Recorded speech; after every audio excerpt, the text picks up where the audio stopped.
디지털 범죄는 뭔 거 같아요? 느낌으로? 단어까지 아시네요. 근데 리벤지 포르노는 뭐냐면 포르노 단어를 좀 빼기로 했어요. 그걸 없애고 이제 디지털 범죄인데 디지털 범죄는 이제 몰카. 흔히 몰카인데 그 몰카를 우리가 단어가 이렇게 몰래카메라 왠지 죄의식을 못 느끼는 것 같아서 그걸 다 배제하기로 했어요. 그래서 뭐라 그럴까요? 오, 맞아요. 불법 촬영이에요. 불법이거든요. 그래서 불법 촬영이라는 말을 쓰고 우리가 법에서는 디지털 성범죄라고 쓰고 있어요.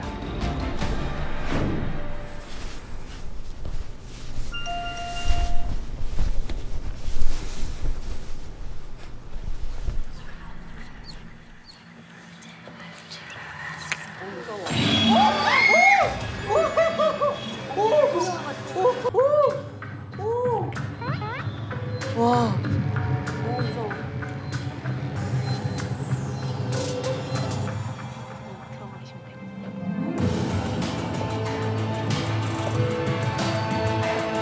와.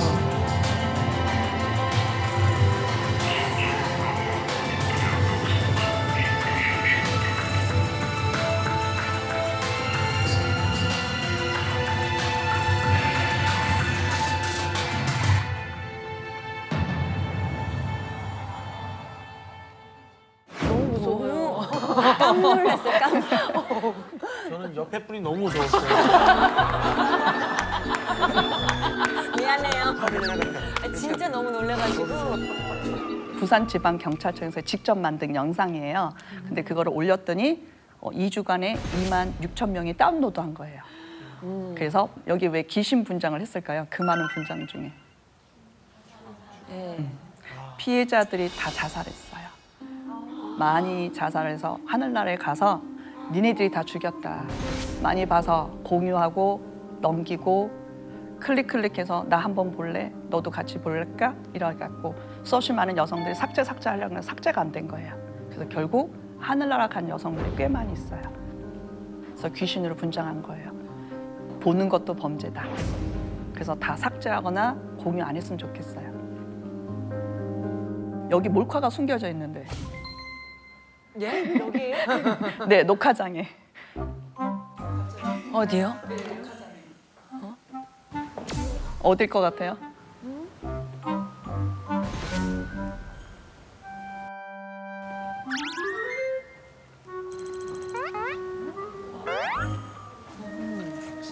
아니 지금 우리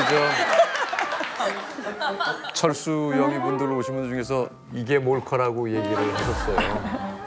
이거는 제가 그 목이 마를 때마다 마시는 텀블러가 아니고요. 이것도 몰카입니다. 네. 네, 이렇게 해서 보여주시면.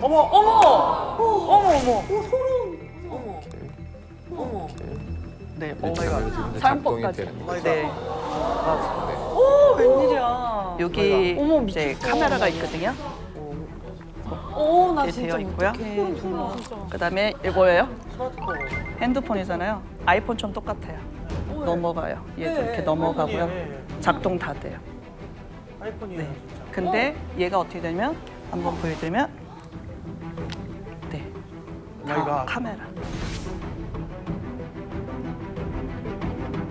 너무 짜증난다 진짜. 그래서 가끔 가다가 어떤 여성들이 그러더라고요. 남자친구 집에 갔는데 뭐가 있는데 얘를 자꾸 이렇게 돌리더래요. 나 미치겠다 정말. 이상하게 가서 핸드폰은 들지 않는데 핸드폰을 자꾸 방향을 바꾼다는 거예요. 진짜. 그게 뭔지 몰랐었는데 이렇게 카메라를 방향을 돌리는 거죠. 네, 그리고 더 경악스러운 거 하나 더 보여드릴게요. 이어폰? 뭘로 보이나요? 마이크? 아니요. 안 보이세요? 이렇게 보면 단추. 단추.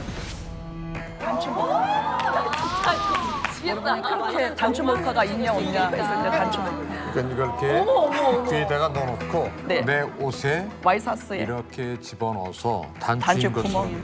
이렇게 꺼내고 그래서 지하철역에 가끔 가다 이렇게 여자 가슴 비치면서. 그리고 더 깜짝 같은 건 얘가 마이크도 있어요. 그래서 마이크 목소리도 다 녹음돼요. 카메라도 되고 영상 녹취 다 되는 거. 그래서 다 찍는 거죠. 저 이거 뭐예요? 라이터죠. 라이터도 되면서 몰카인데요. 뒤에 카메라가 있어요. 그래서 지금 아, 라이터 기능도 되면서 되는 거예요? 그렇지. 네. 우와. 혹시 여기 오신 영희분들 공중 화장실에서 혹시 들어갔을 때 무심코 놓여진 라이터 혹시 보신 적 없으세요? 혹시 여자분들이 썼다가 놓치고 간 걸로 알지만 제가 볼 때는 몰카가 많이 있어요. 이제 그래서 지금 작동시켰거든요. 네. 한번 저희 주시면 저희가 한번 쓱 훑겠습니다. 아 그래 이렇게 한번 쭉 이렇게 얼굴까지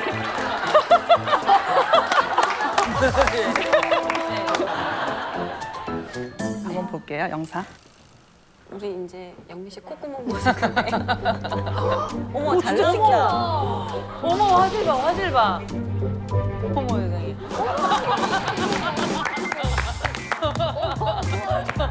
어머 세상에. 보시니까 어때요? 지금 방금 했잖아요.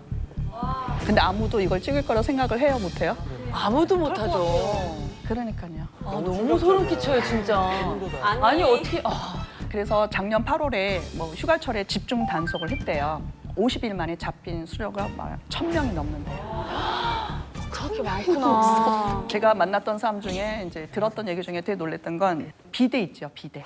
네. 이렇게 물 나오잖아요. 네. 여자 성기만 찍는 몰카가 있어요. 나 두렵다, 정말. 그래서 저도 사건 접수하고 나서부터는 맨날 노즐을 확인해요. 쓱싹.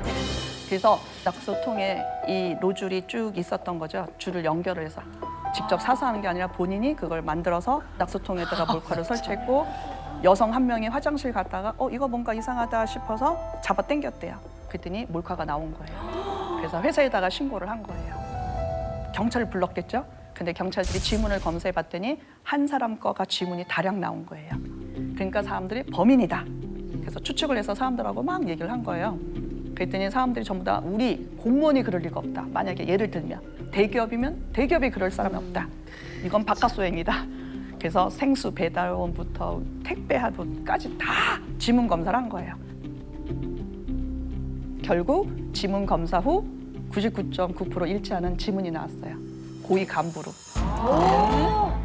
그래서 핸드폰, 데스크탑, 노트북 다 봤더니 이제 무려 여자 직원 사진만 500장 소유하고 있어요. 아나 소름이다 진짜. 근데 법원에서는 현재 전부 다 보시면 100장, 50장, 200장, 1000장 초범이라고 정상 참작해서 초범이에요? 아니요. 제가 볼 때는 범행 한 번 걸린 것 뿐이죠.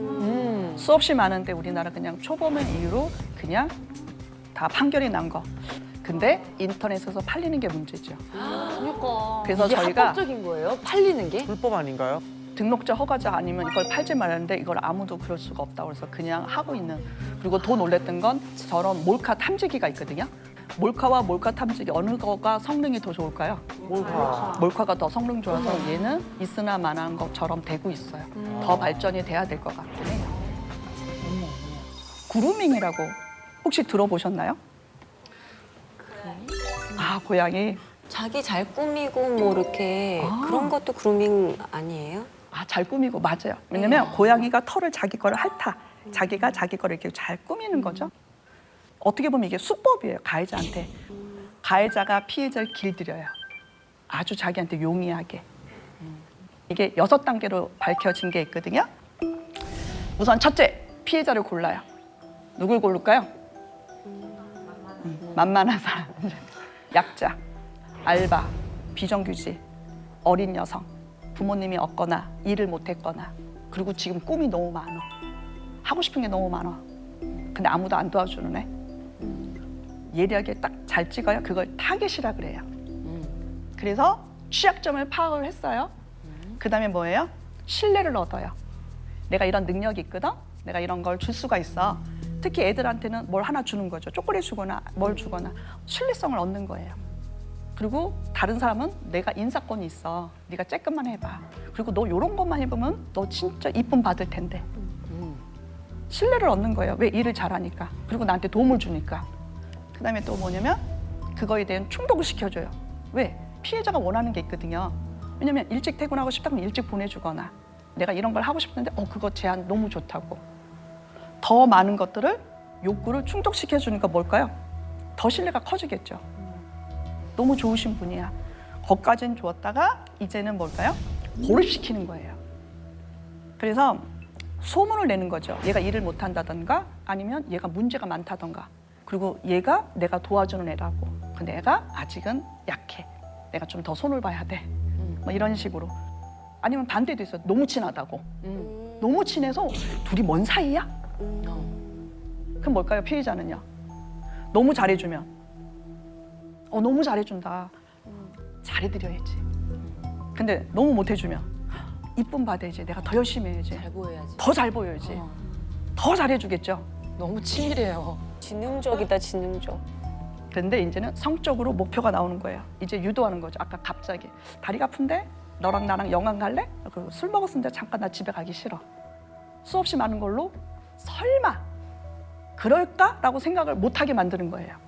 왜? 나한테는 신뢰감이 있고 그의 직위가 있으니까.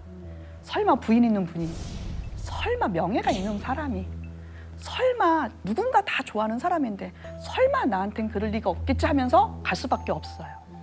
그리고 원하는 거 하게 되는 겁니다. 그래서 만졌죠. 그리고 직접 성추행을 해요. 그 다음에 조용히 해. 입 닫아. 너도 날 좋아한 거 아니야? 너도 그랬으니까 안 도망간 거야. 너도 꿈 하고 싶어서 니도 혹시 요구하는 거 있어서 온 거 아니야? 이런 식으로 뭘까요? 협박, 해유. 영국에는 그루밍이 법으로 있어요. 우리 한국은 그루밍조차도 몰라요. 그러니까 피해자들이 항상 이것 때문에 죽는 거예요. 혹시 내가 왜 따라갔지? 내가 그럴 리가 없는데? 이것만 알면 피해자는 이걸로 회복할 수 있어요. 내 문제가 아닌 거예요. 그가 나를 이렇게 만든 거예요. 그리고 또 가해자는 내가 왜 명예도 있고 놓칠 게 많은 사람인데 내가 왜 이랬지? 뭘까요? 자기도 모르게 여기에 젖어든 거죠. 길들여 놓은 거죠. 편해진 거죠. 그래 하고 착각하는 거죠. 얘가 나를 이런 걸 원할 거야. 그래서 이걸 더 많이 분석을 할 필요가 있어요. 똑같은 사건인데 어떻게 해석한다? 다 다르게 해석하는 거. 사건이 중요한 게 아니라 해석이 더 중요한 거. 혹시 패널 분들은 성적 자기 결정권 언제 가지셨어요? 나한테 성적 결정권. 이 사람하고 자도 되겠다. 이 사람하고 뭘 해도 되겠다. 이건 언제 생각을 해요? 갑자기 너무 세게 얘기했나요? 나이로 한번 보자고요. 몇 살? 성인이지 않을까. 그래서 저희가 한번 봤더니 국가별로 봤더니 13세까지는 자기 의사 결정권을 할 수 있다. 우리나라 법에 있습니다. 성적 자기 법에요? 결정권. 투표권은 18세 이상한테 주놓고서는 성적 자기 결정권은 13세 이상이다. 그러네. 이게 참 말이 안 되는 법이죠. 네. 어린 것 같아요. 네. 어린 것 같아요. 16세? 어려요. 그래서 중학교, 고등학교 아이들이 이 표를 보여주면요 이런 말을 많이 하는 거예요. 선생님, 우리나라 너무 희한하대요. 담배, 술, 야동, 영화 다 19세인데 섹스는 13세? 너무 좋대요. 그러네. 아까 방금 투표권도 얘기하듯이 말도 안 되네. 아직 의식도 없고 뭐 하면 안 되는데 이거는 된대. 그게 말도 안 되는 것 같아. 어른들이 만들어 놓은 거예요. 너무 모순이에요. 그래서 더 올리자는 인데 지금 아직 법안이 발효가 안 됐어요. 수능 끝나고 나서 저희가 강의가 많이 와요. 왜냐면 애들이 이제 수능 끝났으니까 고등학교 졸업을 다 했으니까 이제 해이해졌잖아요. 성폭력 예방하러 가잖아요. 그랬더니 애들이 그런 강의 싫대요. 맨날 하지만 이제 하라는 강의 좀 해달래요. 어떻게 하면 잘하는 거, 어떻게 하면 스킬을 배워달래요. 자기는 이제 성인 된대요. 대학생 된대요. 그때 이제 남자애가 너무 유난히 소리를 지르니까 여자 한 명이 화가 났나 봐요. 그 남자 있잖아요. 걔를 딱 그러더니 너 그럼 일어나 이러는 거예요. 너 일어났어 이러는 거예요. 만약에 너랑 나랑 오늘 모텔 간다면 너 뭘 준비할 거냐고. 그랬더니 남자애가 키스를 어떻게 할지, 콘돔은 누가 언제 껴야 될지, 샤워는 누가 먼저 해야 될지, 자세는 어떻게 해야 될지, 어떻게 뿅 하고 보낼지 하고 올 거라고 그러는 거예요. 근데 여자애가 이 말을 하더라고요. 만약 내가 너랑 잔다면 소문 날까 봐, 혹시 성병 있을까 봐, 혹시 카톡으로 나한테 협박해서 걸레라고 그럴까 봐, 동영상 찍어서 협박할까 봐, 몰카가 있나? 내가 싫다고 말할까? 아니야. 혹시 결혼 후에 찾아와서 나 얘랑 잤어 라고 얘기할까? 수없이 많은 것들을 생각하고 나는 옷을 벗는대요. 너랑 나랑 잤으면 나만 소문난대요. 그리고 내가 몰카 찍힌 거 사람들 볼 때 너는 안 보고 나만 본대요. 비난 나만 한대요. 성적 자기 결정권 자체가 존재하지 않는데요. 나한테 권리 자체가 없대요. 그래서 난 너랑 안 자 이러더라고요. 세상이 변할 때까진 힘들 것 같대요. 어떠세요? 성적 자기 결정권이 잘 존재돼요? 사람들은 그래요. 성인끼리니까 네가 네 의사 표시하라고. 근데 사회 구조가 돼요? 말을 했을 때 비난은, 책임은 바로 이거예요. 사회가 성적 자기 결정권 자체를 권력 관계로 돌리고 있는 거예요. 결정할 수 있는 권한을 해도 뭐라고 하고. 그래서 저는 그 고등학교 3학년 아이 말에 와, 저거다. 핵심은 사회적이에요. 혹시 국민들이 전부 다 우리 사회적으로 입을 막게 한 건 아닐까. 그래서 제일 중요한 건 뭔가 하고 살펴봤더니 바로 다 같이 시작. 동의. 사람들마다 다 다르잖아요. 자기가 가만히 있을 때도 있고 얘기할 때도 있고 적극적으로 예스라고 말할 때도 있지만 사람들 성향마다 다르거든요. 근데 어쨌든 키워드는 동의예요. 근데 동의 그리면 가장 떠오르는 영상이 있어요. If you're still struggling with consent, just imagine instead of initiating sex, you're making them a cup of tea. You say, "Hey, would you like a cup of tea?" And they go, "Oh my God, I would love a cup of tea. Thank you." Then you know they want a cup of tea. If you say, "Hey, would you like a cup of tea?" And they're like, I'm not really sure. Then you could make them a cup of tea or not, but be aware they might not drink it. And if they don't drink it, then, and this is the important part, don't make them drink it. Just because you made it doesn't mean you are entitled to watch them drink it. And if they say no thank you, then don't make them tea at all. And if they're unconscious, don't make them tea. Unconscious people don't want tea. And they can't answer the question, do you want tea? Because they're unconscious. Okay, maybe they were conscious when you asked them if they wanted tea. And they said yes. But in the time it took you to boil the kettle, brew the tea, and add the milk, they are now unconscious. You should just put the tea down. Make sure the unconscious person is safe. And this is the important part again. Don't make them drink the tea. They said yes then, sure, but unconscious people don't want tea. 보시니까 어떠세요? 이해가 돼요. 이해가 네. 돼요. 동의가 너무 중요하거든요. 근데 여기 영상에 보다시피 뭐가 있어요? 취했거나 잠을 자고 있거나 동의 받을 수 있다 없다? 없다. 근데 수없이 많은 사건들 보면 다들 뭐 있다? 술 취했다 그러죠. 그렇죠. 술 취한 상태에선 동의 받을 수 있어요 없어요? 없어요. 혹시 여러분 아침에 눈을 떴어요. 언제 딱 머리가 이렇게 의식이 돌아와요? 화장실 한번 갔다 와야지. 화장실 가야지. 화장실 가면 의식이 오고 또요? 세수할 때. 회사 생각하면. 알람이 울린다고 의식이 딱 돌아와요? 아니요. 벌떡 일어나지나요? 아니요. 아직 수면 상태거든요. 기억이 잘 안 날 거예요. 네. 그런 것처럼 뭐냐면 동의는 눈 뜨고 의식 있을 때 눈 보고 허락받자고요. 그래야 우리가 들을 거 아니에요. 한 예로 제가 이제 잠을 잔단 말이에요. 근데 강사다 보니까 PPT 영상 만드냐고 밤에 만들어요. 왜냐면 낮에는 강의 가지 상담하지 너무 바쁜 일정에 그리고 전국을 다닌단 말이에요.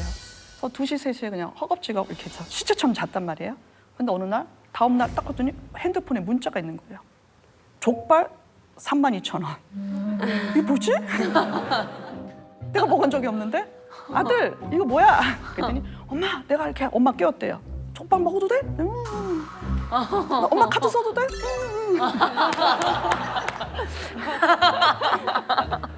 동의 받은 거예요? 안 받은 거예요? 근데 우리 그런 경우 가끔 있어요? 없어요? 있어요. 있어요? 그러니까 그것도 어떻게 보면 그루밍한 거죠. 알 거라 생각하고 그래서 동의 아니에요. 그래서 32,000원 내놔. 동의한 적 없어. 항상 뭐 해야 된다? 내가 눈 떴을 때 엄마 카드 써도 돼? 내가 직접 카드 주는 거. 이게 동의예요. 일상에서부터 이런 걸 혼냈어야 돼요. 술 취했으니까 가능할 거야. 너가 나왔으면 되는 거 아니야? 아니라고요. 솔직히 우리 연애하면 술 찬 채로 연애해요? 더 같이 있고 싶고 얘기하고 싶지 않아요? 네. 그러면 술을 많이 먹어요? 안 먹어요. 더 알고 싶거든요. 어디서 태어났고 뭘 좋아하고 얘가 뭘 힘들고 그리고 얘랑 나랑 소통이 맞는지. 근데 그런 거 하다가 왜 자꾸 먹자고 하냐고요. 술을 자꾸 먹이려고 한다. 연애 아닐 거예요. 말씀이 되게 공감하는 게 운전을 해요. 근데 술을 마시면 여자친구를 못 데려다 줘요. 그렇죠. 데려다 주고 싶은 마음이 좀 더 커서 술을 먹고 싶지 않았던 게 더 컸던 것 같아요.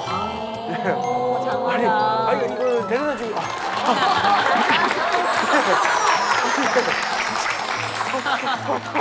바로 이런 거 일상에서 찾으시면 돼요. 봐봐요. 여자친구를 데려다 주고 싶대요. 그럼 내가 술을 먹으면 못 데려다 주잖아요. 네. 내가 집에서 데려주고 멋있는 남자로 남고 싶은데 먹으면 안 되잖아요. 그래서 저는 술과 관계된 건 연애로 많이 안 보고 있거든요. 다른 목적이 아니야. 그루밍 된 거 아닐까. 성적 자기 결정권을 못하게 한 건 아닐까. 그래서 우리 모두 다 한번 관심을 가져야 돼요. 술과 동의 이런 걸로요. 제가 너무 놀랬던 건 태권도 학원에 강의를 갔어요. 제일 힘든 애들이에요. 왜냐면 애들 언어로 써야 되거든요. 맞네. 여러분 동의 하라 그랬어요. 그러면 여러분이 동의 이러는 거예요. 그랬더니 애들이 동의가 뭐예요? 그랬더니 1학년 올라가는 남자애가 제가 말해보겠습니다 이러는 거예요. 너 나와봐. 그랬더니 얘가 딱 얘기하는데 너네 혹시 동의 모르면 내가 설명해 주겠대요. 네가 좋아하는 게임 할 때 애들이 게임 갖고 놀 거 아니에요. 그러면 게임 깔 거 아니에요, 앱에. 그러니까 애들이 앱을 알더라고요. 와. 저 너무 놀랐어요. 그거. 너네 게임 깔자 했더니 막 이러고. 그때 깔봐. 동의가 떠. 네가 클릭하면 그 게임이 깔리는 거야.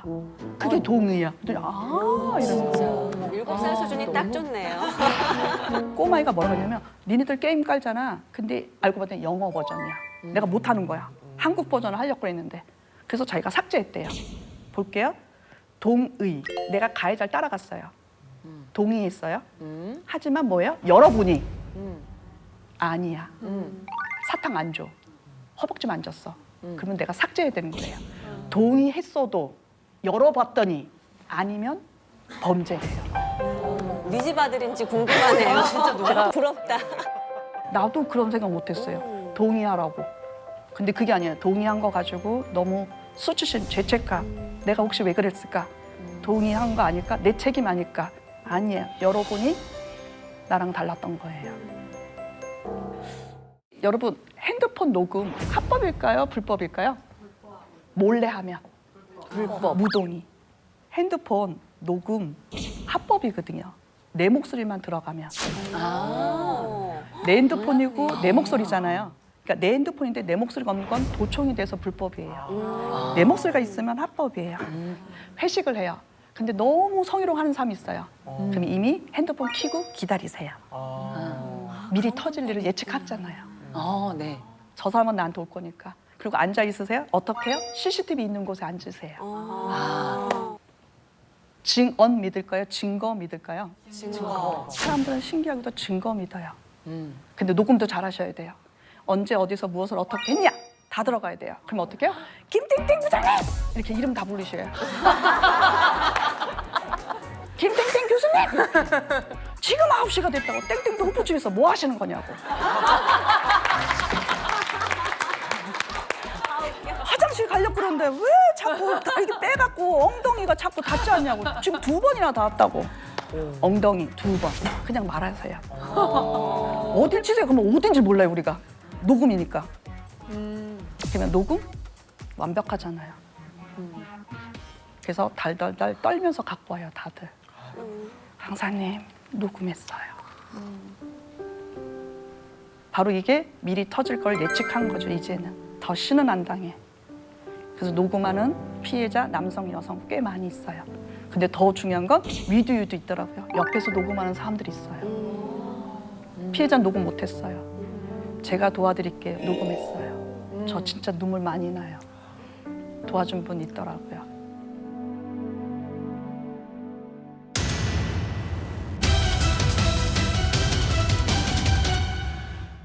검찰 쪽에서 나왔던 것 중에 허리 감싸 안고 엉덩이를 쓰다듬고 했대요.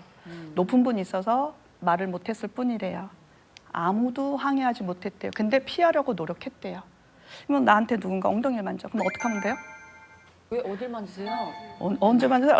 왜 만지세요? 이렇게. 그래서 녹음 누르면 되죠. 근데 그것도 있지만 하나 더 알려드릴게요. 지문 채취하는 병원이 있어요. 바지를 갖고 가면 돼요. 성희롱, 성폭력, 가정폭력, 성매매 조사하고 그런 증거 찾아주는 곳. 해바라기 센터. 현재 해바라기 센터가 전국에 40군데 존재하고 있고요. 여성 경찰, 여성 상담원, 그다음에 변호사 이런 분들이 참교도를 해서 24시간 가동되고 있습니다. 현재 해바라기 센터 응급 키트예요. 그래서 이거를 바로 말씀드리면 아까 허벅지 엉덩이 만졌대잖아요. 제가 제 바지를 갖다 주는 거예요. 해바라기 센터에. 그럼 분말을 뿜으면 돼요. 그럼 여기에 지문이 나와요. 그럼 가해자가 내 다리를 만진 게 나와요. 실수해서 만졌으면 이렇게 그냥 지나갔겠죠. 네. 그러면 여기에 압력이 1 정도, 0 정도 그냥 스쳐 지나가서 지문이 갈 거예요. 근데 꽉 잡고 이렇게 되면 뭘까요? 손가락 1번, 손가락 4번 손가락에 압력이 7 정도다. 왜? 여기 분말을 뽑을 때 압력이 나오거든요. 세게 잡은 건 땀 때문에. 그래서 7 정도 압력으로 진 눌렀다. 그러면 성추행 인정되잖아요. 그래서 가장 유리한 건 절대 씻지 말고요. 옷은 면티, 면옷 입으면 지문 잘 나와요. 그래서 누군가 뽀뽀를 했어요. 씻지 말고 가시면 여기 침 나와요. 오, 신기하다. 그러면 내가 말했어도 나는 기억 안 나. 난 술 쳤어. 난 탬버린 쳤어. 증거 있다고. 해바라기 센터에 증거 나왔다. 그러면 할 말 없잖아요. 그리고 또 하나 뭐냐면 어떤 사람이 술이 취해 있었던 거예요.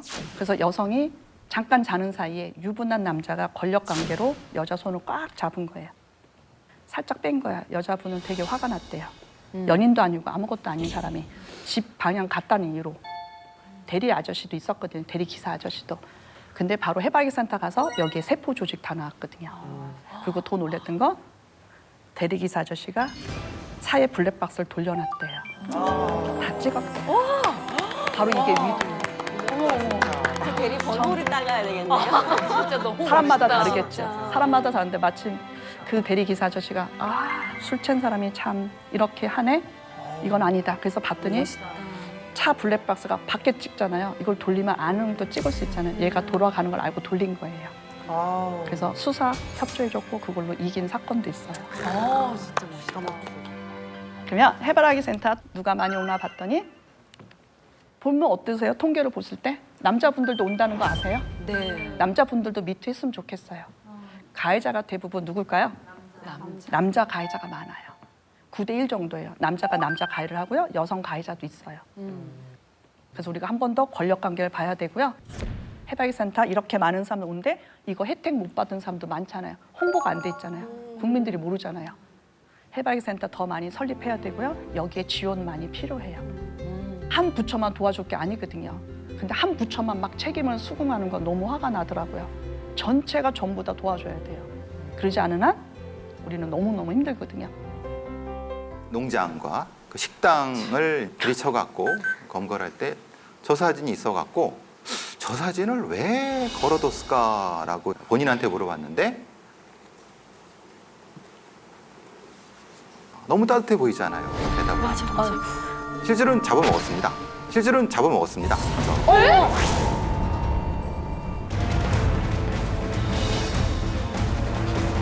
왜냐하면 사이코패스는 진짜 인명조심이네. 공감 능력이 없기 때문에 반려동물을 키울 수가 없습니다. 어머. 공감 능력이라는 건 감정을 통해야 되지 않습니까? 터미네이터라는 영화 아시나요? 네. 터미네이터에서 기계 인간을 탐지하는 원시적인 방법이 뭐죠? I will be back. I will be back. 저 이따 잠깐 보시죠. 개소리가 나죠, 개소리가. 보면 개가 짖습니다. 그러면 저 기계 인간이다라고 사격을 합니다.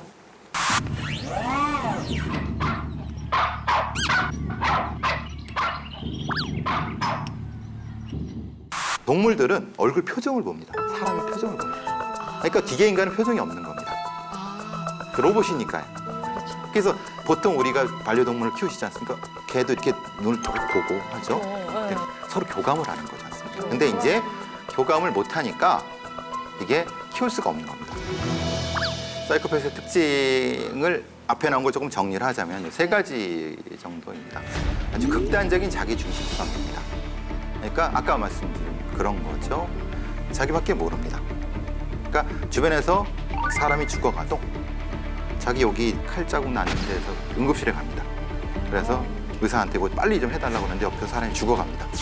그럼 상관없고 막 이게 이제 극단적인 자기 중심성이고 연쇄살인범 유영철 같은 경우가 그 많은 사람을 죽이고도 절대 자기 잘못이라고 했습니다. 그러니까 표현이 그렇지만은 나한테 죽은 여자들이 몸관수를 못했기 때문에 내가 죽인 거다. 뭐 이렇게 표현하는 거죠. 그러니까 이제 이런 부분이 그렇고 지금 재판 중인 사건이죠. 인천 연수구에서 초등학생을 잔혹하게 살해한 사건에서 17세 김양이라고 하는 사람이 구치소에서 한 말이 있죠. 뭐가 가장 힘드냐 했더니 날씨가 좋은데 벚꽃 못 보러 가는 게 제일 힘들어요 라고 하는 거예요. 핵심적으로는 자기 중심으로 돌아가는 세상입니다. 그러니까 자기를 방해하면은 거의 가차없이 용서하지 않는 부분이죠. 그것과 연관되는 것이 두 번째입니다. 강한 자극 추구입니다. 아주 강한 자극 추구. 요건 이제 뭐냐면 앞서 말씀드린 것처럼 시각적인 부분이 있겠고 촉각적인 부분이 있고 청각적인 부분이 있습니다. 보통 인문학적인 형태의 만족이라든가 사람과 같이 사는 것의 만족 이런 것들이 아니라 아주 극단적인 자극입니다. 그래서 보통 연쇄살인범들의 살해 방식이 되게 잔인한 것은 죽어가는 장면을 보려고 하는 시각적인 욕구 그리고 죽어가는 것 속에 들리는 소리 같은 거 그리고 그 시체를 만짐으로써 느껴지는 차가움을 느끼고자 계속 반복적으로 하는 거거든요. 이걸 거꾸로 이용할 수 있는 겁니다. 프로파일러들은 독특하게 소리와 연관되어 있는 사이코패스구나, 색깔과 관련된 사이코패스구나, 아니면 이것은 촉각과 관련된 사이코패스인가를 그 사람의 얘기를 들어보면서 찾아가는 부분이라는 거죠. 그리고 이제 세 번째 같은 경우가 뭐냐면 늘 일탈을 합니다. 보통 이제 그 사이코패스들이 어렸을 때는 잘 나타나지 않고 한 청소년기에 나타난다고 하는데 사실 그건 조금 오해가 있는 부분이 있는데요. 한 7, 8살쯤 되면 뭘 하냐면 길 가든 간판을 뻥 찹니다 그냥. 자기가 피해가면 되잖아요. 네. 근데 왜 이게 내 앞에 있어야 돼? 라고 자기가 생각을 합니다. 근데 처음에 그렇게 되면 어떻게 됩니까? 혼나죠. 가게 주인한테 혼나죠. 네. 그럼 이제 조금 발전을 합니다. 멀리 가서 비비탄총으로 팍 쏩니다. 아, 그래서 복수. 네, 그렇죠. 요게 사소한 범죄를 반복적으로 함으로써 그래도 된다고 생각을 하고 그걸 통해서 만족을 얻고 그 경험을 통해서 머릿속에 뇌구조가 바뀌어가고 진화되고 그 다음 단계로 넘어가게 되는 형태가 됩니다. 자, 요 사이코패스 얘기를 했으니까 혹시 그 소시오패스라는 말씀 들어보신 적이 있나요? 네, 네. 네. 그런 역할도 많이 했습니다. 그러셨으면 아까도 물어봤습니다. 차이점에 대해서 혹시 아시는 게 있나 해서요. 글쎄요, 그거 알고 싶어서 제가 나온 건데요. 예, 대부분의 분들이 강선희님 같이 생각하실 겁니다. 사이코패스, 소시오패스 무슨 차이가 있지? 라고 생각합니다. 그러니까 보통은 그냥 같이 쓰는 경우도 있고 그렇거든요. 근데 실제로 소시오패스, 사이코패스는 병이 아닙니다. 이게 일종의 행동 습성입니다. 그러니까 반사회적인 그런 것이 몸에 습성화되어 있는 어떤 인간형을 얘기를 하는 겁니다. 근데 소시오패스는 사이코패스 범주에서 어떻게 보면 조금 약간의 하위 범주라고 볼 수 있는 겁니다. 조금 다른 건 뭐냐면은 사이코패스는 약간 선천적인 기질이 있다고 합니다. 그것과 대비돼 갖고 소시오패스는 이제 후천적인 부분이 강합니다. 그러니까 말하자면은 양육하는 가족에 관련된 부분에서 조금 극단적인 형태의 양육 방식을 겪었거나 아니면은 극단적으로 이기적인 형태의 부모를 만났거나 아니면 방임하는 부모를 만났을 때 만들어지는 또 하나의 인간이었는데 그렇기 때문에 사이코패스이면서 소시오패스일 수도 있다고 얘기를 합니다. 예전 같은 경우는 사이코패스와 소시오패스가 분리된다고 하는데 꼭 그렇지만은 않습니다. 그래서 소시오패스는 목적을 위해서는 수단 방법을 안 가리는 겁니다. 그 성과의 달콤함에 한번 맛을 본 사람이면은 일정 정도 뇌의 만족도가 바뀌어서 다음에도 똑같은 방식을 할 수 있다는 얘기입니다. 일종의 그것은 마약과도 같다고 얘기를 하는 겁니다. 보통 우리가 강력범죄라고 하면 살인이나 성범죄, 특히 강도, 그 정도를 얘기를 하는데 정확한 답은 그겁니다. 정해진 시간은 없다는 겁니다. 그럴 거면 왜 물어보셨어요? 정해진 시간이 없다는 건 뭐냐면 거꾸로 하면 피해자가 취약한 시간입니다. 대체적으로 보시면은 이제 알 수 있습니다.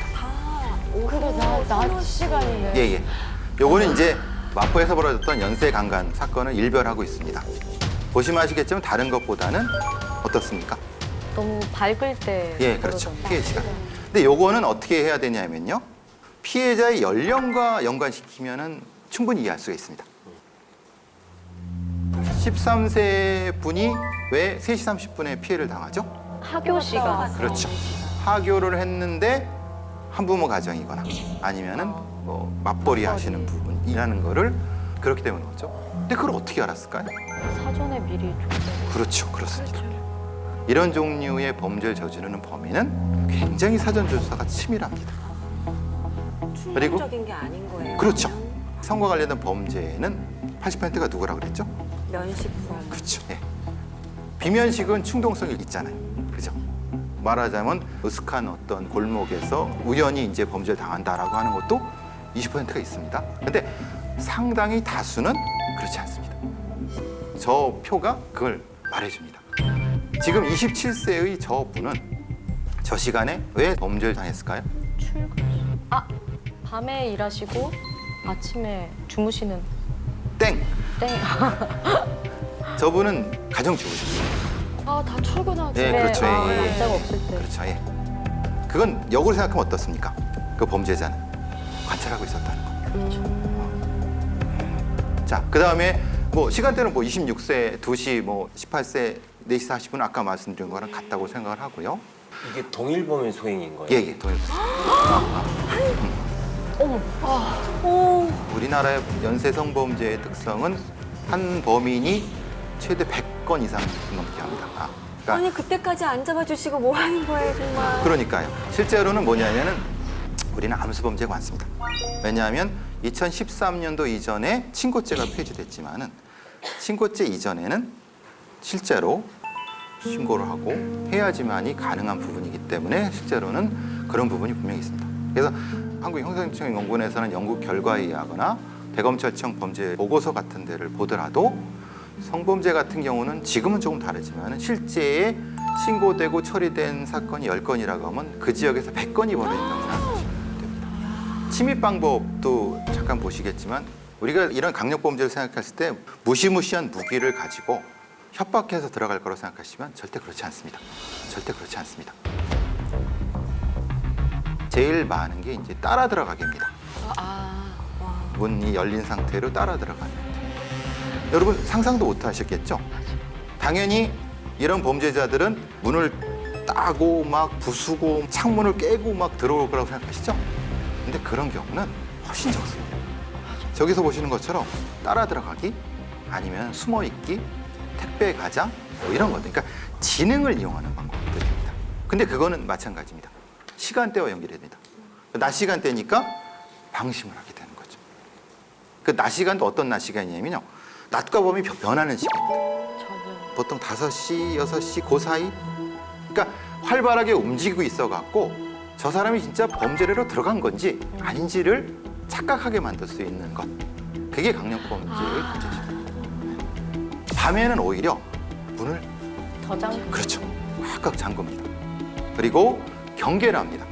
그리고 저같이 나이 든 사람은 밤기가 박습니다. 부시락만 하면 막 했죠. 근데 밤에 발생하지 않는다는 거 아닙니다. 세 번째, 범행을 저지르는 사람은 따로 있다 라고 하는데 이건 아까 말씀드린 것처럼 실제로 이 범인이라는 것은 가장 평범한 이웃입니다. 그러니까 제가 이제 연쇄성범죄 사건을 수사하러 동네라든가 이런 데를 수사하러 돌아다니면 반드시 저는 신고당합니다. 이 견적이 나오지 않습니까? 이 견적이 나오지 않습니까? 신고당하거든요. 근데 이상하죠. 내가 경찰인데? 근데 저는 숨을 생각을 안 하는 겁니다. 위장할 생각을 안 하는 겁니다. 근데 그 범죄자는 위장하고 있거든요. 보통 탐문 수사를 할 때 그 슈퍼 아주머니한테 이상한 사람 지나가지 않았어요라고 물으면 바보입니다. 신참 경찰들한테 그렇게 물어보지 말라고 합니다. 이상한 건 네 기준이지. 그게 아니라 요러한 행동을 하는 사람은 지나갔나요라고 물어봐야 됩니다. 근데 저는 데려다 신고당합니다. 근데 보통 동네 주민 아니면은 그 동네에 적어도 몇 번은 와봤을 것 같은 사람이니까 아무리 탐문을 해도 드러나지가 않는 거예요.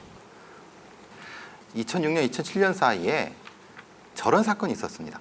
오후 6시가 되면 모자와 마스크를 쓰고 그냥 지나가는 여중생, 여고생을 따라가 성추행을 했습니다. 근데 그 범인이 동네 중국집 주인이었어요. 근데 이제 하필 왜 6시였을까? 여러분들이 한번 프로파일러라고 생각하시고 생각을 한번 해보세요. 아까 말씀하셨던 것 중에서 시간대도 해가 질 때쯤, 그리고 학생들은 학원이나 학교에서 이동할 수 있고 가장 많은 이동 시간인 것 같고, 그래서 두 가지 요인이죠. 네. 그러니까 그 시간대에 대한 네, 네. 부분인 거죠. 저 범인이 저 시간대에 이제 저희들한테는 이제 방아쇠 효과라고 합니다. 그러니까 이제 트리거가 되는 거죠. 6시 되면은 방아쇠가 당겨지는 거죠. 빵. 근데 저 범인은 이제 좀 독특하게 왜 성범죄를 했냐라는 범죄를 했을 때는 이 범인이 당했던 트라우마와 연관이 됩니다. 그러니까 어렸을 때 어머니로부터 성적 학대를 당했습니다. 친어머니한테. 그래갖고 가장 고통스럽게 당하던 그 순간에 노을. 예, 그걸 봤습니다. 예, 그걸 봤습니다. 그러니까 그것이 이제 이 사람한테는 방아쇠 효과가 되는 겁니다. 특정한 시간에 당했던 그 감각이 고통 속에서 막 여기 웅얼이 치다가 자기가 힘이 생겼어요. 그러니까 그거를 범죄로서 나쁜 방식으로서 표출한 부분인 거죠. 이게 독특한 성범죄를 저지르는 범인들의 머릿속의 메커니즘입니다. 머릿속에 있었던 트라우마가 있고 그 사람의 그것을 폭발시키는 또 하나의 요소가 그 사람을 범죄로 이끄는 그런 형태가 되는 거죠. 이런 연쇄강간범은 현장에서 잡아야 돼요. 왜냐하면은 연쇄강간범들은 아주 지능적이고 성범죄자들 자체가 사실은 요즘 많이 지능적이기 때문에 물적 증거가 하나도 없습니다. 콘돔을 사용하고 또 약품 같은 걸 가져서 DNA를 지워버립니다. 그리고 피해자한테 그 현장을 다 청소하게 만듭니다. 그러니까 증거가 없으니까 어떻게 합니까? 현행범이라고 하는 것은 이제 그 범죄가 일어날 만한 그 시간대에 쫓아가서 잠복하고 있다가 잡는 이런 방법밖에 없는 거죠.